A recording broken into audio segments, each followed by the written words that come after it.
Log houses are not just easy to build. If they're done right, they are naturally cool in the summer and warm in the winter.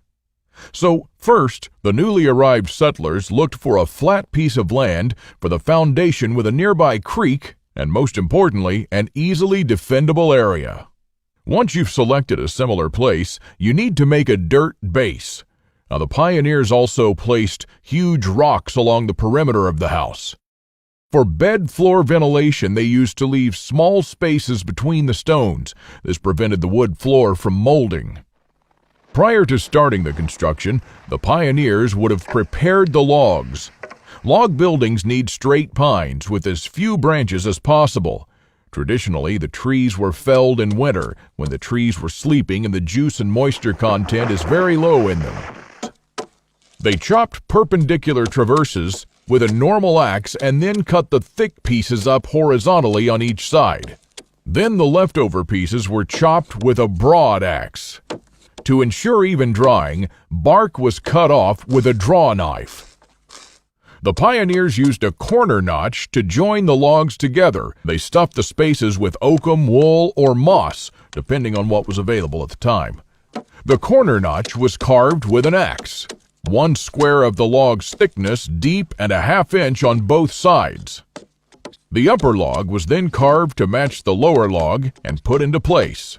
More moss was added above the log, and after they placed the second log, any excess moss was cut off.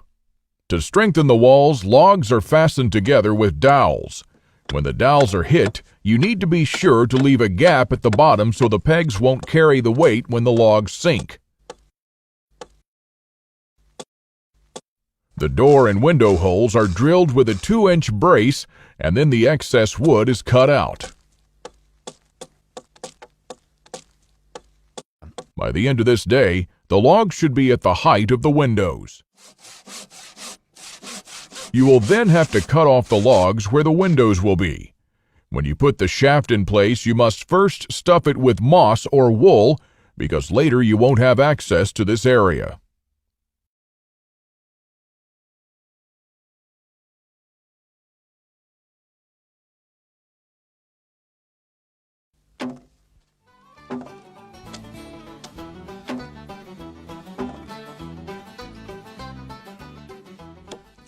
When the walls were high enough, the pioneers would make a notch about halfway through the thickness of the wall. This is where the timber beam would be placed.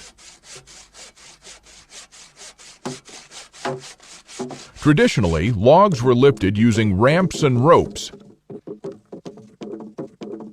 Logs were then placed on both sides above the ceiling, and then the excess wood was cut off using a triangular frame. 3 girders were then placed across both sides of the roof to sustain the roof. Beam-like roof trusses were supported by ridge beams, sidewalls, and 2 ceiling joists. Thinner supporting beams were placed sideways, and this is how the project should look at this stage.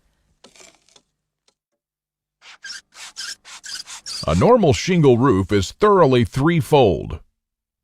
The first shingles are short with 1/3 of a full-length shingle, and the second layer has only half-length shingles, and the third layer is only full shingles.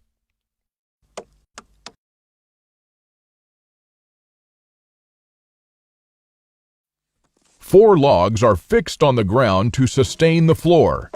The space between them is filled with dirt, but the center is left empty to be used as a small root cellar.